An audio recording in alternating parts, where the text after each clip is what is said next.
Listo. Muy buenos días, tardes, noches. Nosotros somos de Último Momento. Sean bienvenidos a nuestro último capítulo, el capítulo final. Con mis compañeros Asier Arce Hernández, Miguel Munguía y Uriel Martínez, Gerardo Espejo y pues yo, Joshua Medina. El tema de este último capítulo va a ser fenomenología, origen y contexto, basado también en el pensador Husserl, ya que la fenomenología surge a finales del siglo XIX y principios del XX, de la mano de Edmund Husserl, en un momento en el que la filosofía buscaba pues, nuevos caminos para comprender la realidad. En esa época dominaban pues, corrientes como el positivismo, que afirmaba que el conocimiento científico estaba basado en hechos verificables, y eso era válido. El psicologismo, que intentaba reducir la lógica y el pensamiento a simples procesos mentales.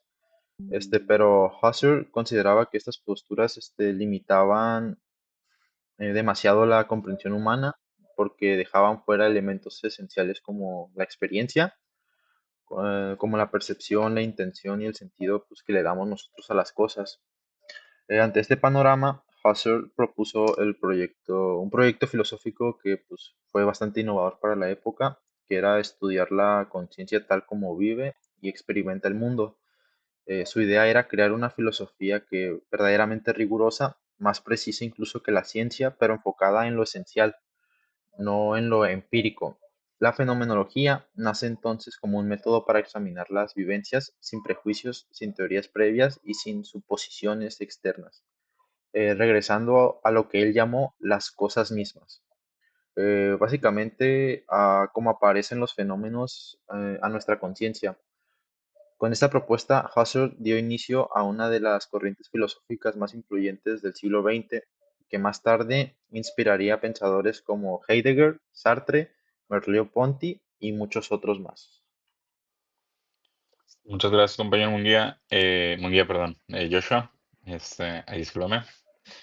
Bueno, primero que nada me gustaría hacer énfasis en que la fenomenología es un método fundado, como bien dice mi compañero Joshua, de Edmund Husserl a principios del siglo XX. En términos sencillos, su objetivo se busca envolver las cosas mismas, es decir, a describir la realidad tal como se nos presenta directamente, antes de cualquier teoría o juicio o prejuicio. Primero que nada, me gustaría hablar sobre la experiencia en primera persona. Básicamente, pues su enfoque central se basa en describir la experiencia vivida desde la perspectiva de la primera persona. No se trata de explicar el por qué experimentas algo, sino el describir lo que se nos parece en el acto de la conciencia. Primero que nada, pues es suspender el juicio, es un epoge. Para lograr esta descripción pura, Husserl propuso un ejercicio mental llamado la epoge o reducción de fenomenológica, que es, pues básicamente consiste en poner entre paréntesis o suspender el juicio sobre la existencia real del mundo exterior o sobre cualquier explicación científica, cómo funciona el cerebro, la física del objeto, etcétera, ¿no? Pues básicamente se enfoca en lo que es el fenómeno, es decir, en cómo aparece el objeto o la vivencia ante la conciencia, ¿no?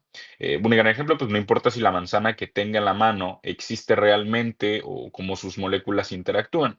Lo relevante es la experiencia de percibir una forma redonda o roja que pasa por mi conciencia. Entonces, pues, ajá, más que nada va por ahí el contexto, ¿no? Luego está la intencionalidad, que es la conciencia, siempre está de algo, ¿no? Pues el concepto es más importante de la fenología, pues es este, ¿no? Que es la intencionalidad. Básicamente toda vivencia de la conciencia está siempre dirigida hacia algo. La conciencia no es solo un recipiente vacío, es también un acto constante de referirse a algo, ¿no? A ese algo hacia lo que se dirige la conciencia, Husserl lo llamó objeto intencional. Básicamente, cuando recuerdo, mi conciencia es conciencia de un recuerdo. Cuando deseo, pues es conciencia de un deseo, vaya. Y pues como bien lo menciono, no importa si este objeto existe en un mundo físico, eh, ajá, no importa si ese deseo existe en un mundo físico, si pienso, por ejemplo, en un unicornio, mi conciencia, pues, es intencional, se dirige al unicornio, ¿no? el unicornio es un objeto intencional y aunque no exista físicamente, pues yo al mentalmente preestablecerlo, pues automáticamente existe, ¿no? Y pues básicamente eso es lo que va dirigido a estos dos espacios, y es que el ser conscientes de algo le da peso aunque la realidad, aunque la cosa sea real o no, sino porque tú le das el peso para que eso pueda pues existir, ¿no? Ya sea por fuera o en tu propia mente. Muchas gracias por lo ya comentado, compañeros. Yo le voy a dar seguimiento con hablando más que nada de la intencionalidad y la reducción fenomenológica. La intencionalidad es uno de los aportes más importantes de Husserl. Significa que toda conciencia es consciente, es conciencia, perdón, de algo. No existe como un vacío, sino siempre en relación con un objeto. Esto rompe con la idea de una mente aislada y muestra que la estructura básica de la experiencia es relacional. Para estudiar esta relación de manera pura, Husserl propone la reducción fenomenológica o epoche, un ejercicio en el que suspendemos nuestras creencias sobre el mundo exterior. No se trata de negar el mundo, sino de ponerlo entre paréntesis temporalmente. Al hacer esto, dejamos de preguntarnos si lo que vemos es real o no, y empezamos a observar únicamente cómo aparecen en la conciencia.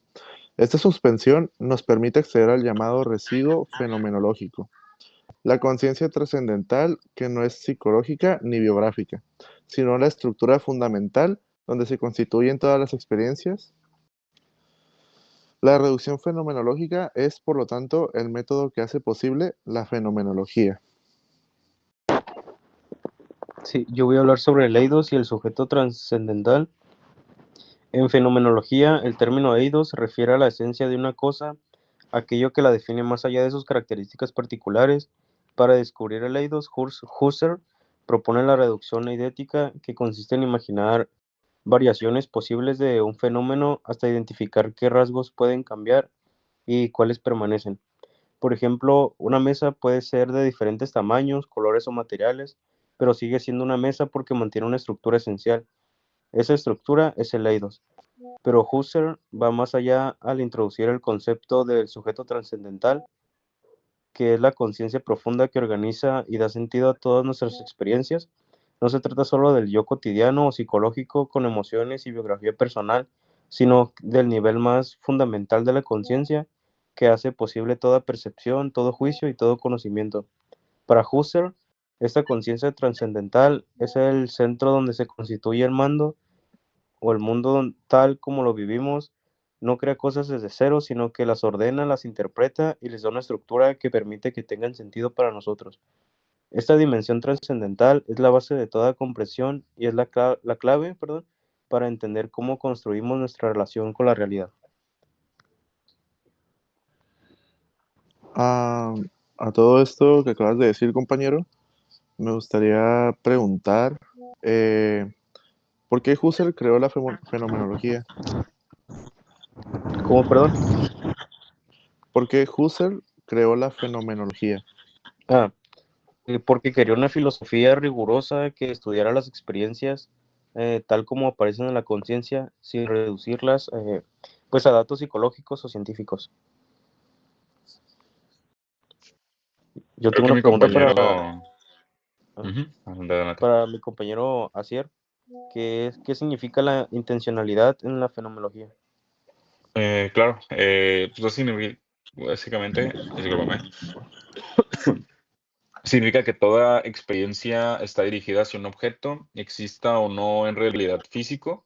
La conciencia pues siempre es conciencia de algo, ¿no? O sea, independientemente si uno tiene en la mano lo que es un objeto, como bien te había comentado el ejemplo de la manzana, por más que exista o no exista la manzana, tú mentalmente creas la manzana en tu mano y para ti es algo redondo y rojo. Entonces, pues, ajá, es básicamente eso.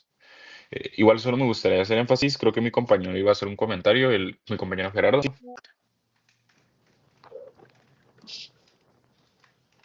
Yo quería hablarles un poco más sobre el legado de Husserl. Su método fenomenológico abrió una noche de hacer filosofía más cercana a la experiencia, más rigurosa en su descripción y más consciente que del papel activo de la conciencia. Inspiró a muchos pensadores, quienes transformaron la fenomenología en direcciones existenciales ontológicas, hermenéuticas y corporeizadas.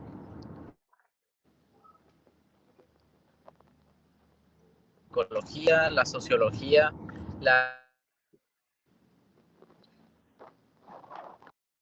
en las disciplinas. También tenía una famosa frase que decía volver las cosas mismas, que se convirtió en un llamado a abandonar explicaciones superficiales y a analizar la riqueza de lo que vivimos.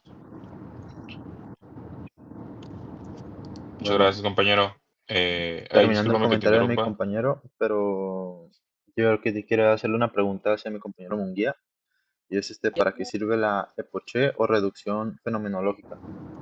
Esa es una parte de... Ah, sí, muchas gracias por la pregunta. Este sirve para suspender nuestros juicios sobre el mundo y centrarnos en cómo aparecen los fenómenos en la conciencia, permitiendo estudiar la experiencia pura. Sin más, esto es, como acabo de mencionar, es quitar, hacer un lado los juicios que tenemos y centrarnos en estos mismos fenómenos que nos da nuestra conciencia.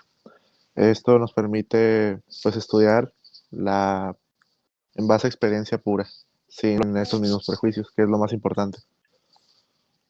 Yo le quiero preguntar a mi compañero Uriel, pues, ¿qué es el leído según Husserl? Sí, es la esencia de las cosas, que aquello que las define, que se descubre mediante la reducción eidética, no observando objetos particulares. Ok. Bueno, no sé si alguien más tenga una pregunta más para añadir.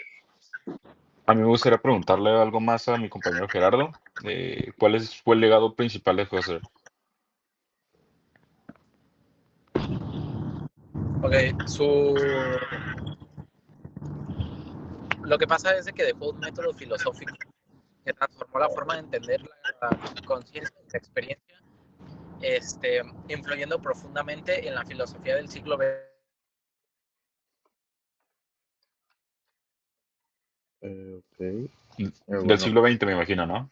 se quiso decir siglo XX, nomás que tal no fallas técnicas. Vale. Bueno, sin nada más que agregar, muchas gracias por su atención. Esto fue de último momento. Y nada, pues muchas gracias por acompañarnos estas 2 temporadas. Muchísimas gracias. Muchas gracias. Gracias. Adiós.